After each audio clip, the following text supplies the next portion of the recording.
മത്തായിയുടെ സുവിശേഷം 18-ാം അധ്യായം. Bible quiz. 1. സ്വർഗരാജ്യത്തിൽ ഏറ്റവും വലിയവൻ ആർ എന്ന് യേശുവിനോട് ചോദിച്ചതാര്? ശിഷ്യന്മാർ. 2.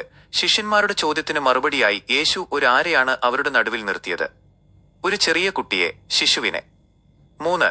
നിങ്ങൾ തിരിഞ്ഞു ആരെപ്പോലെ ആയിത്തീരുന്നില്ല എങ്കിൽ സ്വർഗരാജ്യത്തിൽ കടക്കുകയില്ല എന്നാണ് യേശു പറഞ്ഞത്. ശിശുക്കളെ പോലെ. 4. സ്വർഗരാജ്യത്തിൽ ഏറ്റവും വലിയവൻ ആരാണ്? ഈ ശിശുവിനെ പോലെ സ്വയം ചെറുതാക്കുന്നവൻ. 5. യേശുവിന്റെ നാമത്തിൽ ഇങ്ങനെയുള്ള ഒരു ശിശുവിനെ കൈക്കൊള്ളുന്നവൻ ആരെയാണ് കൈക്കൊള്ളുന്നത്? യേശുവിനെ. 6. യേശുവിൽ വിശ്വസിക്കുന്ന ഈ ചെറിയവരിൽ ഒരുവന് ഇടർച്ച വരുത്തുന്നവന്റെ ശിക്ഷ എന്തായിരിക്കും? അവന്റെ കഴുത്തിൽ ഒരു വലിയ തിരികല്ല് കെട്ടി അവനെ കടലിന്റെ ആഴത്തിൽ താഴ്ത്തിക്കളയുന്നത് നല്ലത്. 7. ലോകത്തിന് കഷ്ടം വരാൻ കാരണം എന്ത്? ഇടർച്ചകൾ നിമിത്തം. 8. നിന്റെ കയ്യോ കാലോ നിനക്ക് ഇടർച്ച വരുത്തിയാൽ അത് എന്തു ചെയ്യണം? അത് വെട്ടി എറിഞ്ഞുകളയണം. 9. 2 കൈയും 2 കാലുമുള്ളവനായി നിത്യാഗ്നിയിൽ വീഴുന്നതിനേക്കാൾ യേശു ഉത്തമമായി പറഞ്ഞത് എന്താണ്? അംഗഹീനനായിട്ടോ മുടന്തനായിട്ടോ ജീവനിലേക്ക് കടക്കുന്നത്. 10. നിന്റെ കണ്ണ് നിനക്ക് ഇടർച്ച വരുത്തിയാൽ അത് എന്തു ചെയ്യണം? അത് ചൂഴ്ന്ന് എറിഞ്ഞുകളയണം.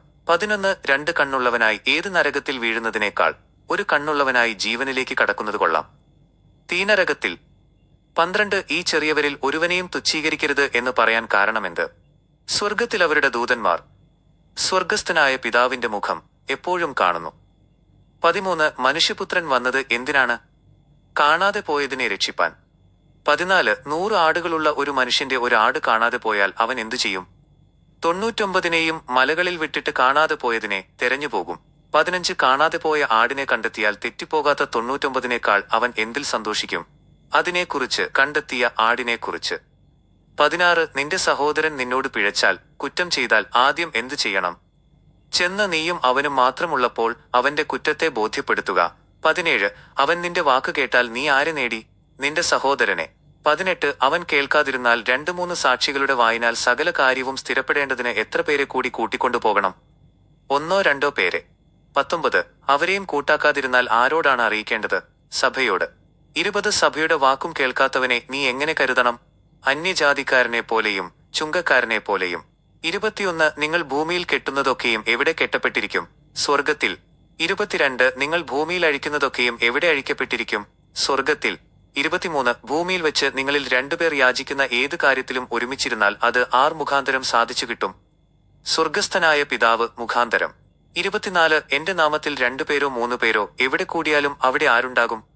അവരുടെ നടുവിൽ യേശു ഉണ്ടാകും. 25. കർത്താവേ, എന്റെ സഹോദരൻ എന്നോട് പിഴച്ചാൽ ഞാൻ എത്ര വട്ടം ക്ഷമിക്കണം? 7 വട്ടം മതിയോ എന്ന് ചോദിച്ചത് ആര്? പത്രോസ്. 26. പത്രോസിന്റെ ചോദ്യത്തിന് യേശു നൽകിയ മറുപടി എന്തായിരുന്നു? 7 വട്ടമല്ല, 70 ഇരട്ടി 7 വട്ടം. 27. സ്വർഗരാജ്യത്തെ യേശു ഉപമിച്ചത് തന്റെ ദാസന്മാരുമായി കണക്ക് തീർക്കാൻ വിചാരിച്ച ഏത് രാജാവിനോടാണ്? ഒരു രാജാവിനോട്.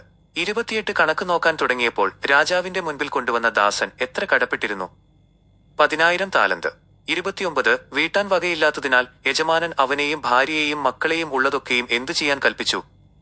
വിറ്റ് കടം തീർക്കാൻ. 30. ദാസൻ വീണ് നമസ്കരിച്ച് ദയ യാചിച്ചപ്പോൾ മനസ്സലിഞ്ഞ യജമാനൻ അവന് എന്തു ചെയ്തു നൽകി? അവനെ വിട്ടയച്ച് ആ കടമൊക്കെയും ഇളച്ചുകൊടുത്തു. 31. ആ ദാസൻ പുറത്തുപോയപ്പോൾ തനിക്ക് 100 വെള്ളിക്കാശ് തരാനുള്ള തന്റെ കൂട്ടുകാരനായ ദാസനെ കണ്ട് എന്തു ചെയ്തു? അവനെ തൊണ്ടയ്ക്ക് പിടിച്ച് ഞെക്കി തരാനുള്ളത് തരിക എന്ന് പറഞ്ഞു. 32. കൂട്ടുകാരൻ കാൽക്കൽ വീണ് അപേക്ഷിച്ചിട്ടും അവൻ എന്തു ചെയ്തു? അവൻ കൂട്ടാക്കാതെ കടം തീരുവോളം അവനെ തടവിലാക്കി. 33. ഈ ക്രൂരത കണ്ട മറ്റ് ദാസന്മാർ സങ്കടത്തോടെ ചെന്ന് വിവരം ആരോടാണ് പറഞ്ഞത്? യജമാനനോട്. 34. യജമാനൻ ആ ദുഷ്ടദാസനെ വിളിച്ച് പറഞ്ഞത് എന്താണ്? ദുഷ്ടദാസനെ, നീ എന്നോട് അപേക്ഷിച്ചതുകൊണ്ട് ഞാൻ ആ കടമൊക്കെയും ഇളച്ചു തന്നുവല്ലോ. ഞാൻ നിന്നോട് കരുണ കാണിച്ചതുപോലെ നീയും നിന്റെ കൂട്ടുകാരനോട് കരുണ കാണിക്കേണ്ടതായിരുന്നില്ലയോ? 35. യജമാനൻ കോപിച്ച് കടമൊക്കെയും തീരുവോളം ആ ദുഷ്ടദാസനെ ആരുടെ കയ്യിലാണ് ഏൽപ്പിച്ചത്? ശിക്ഷകന്മാരുടെ കയ്യിൽ. 36. നിങ്ങൾ ഓരോരുത്തൻ സഹോദരനോട് ഹൃദയപൂർവ്വം ക്ഷമിക്കാതിരുന്നാൽ ആരാണ് നിങ്ങളോടും അങ്ങനെ തന്നെ ചെയ്യുന്നത്? സ്വർഗസ്ഥനായ പിതാവ്.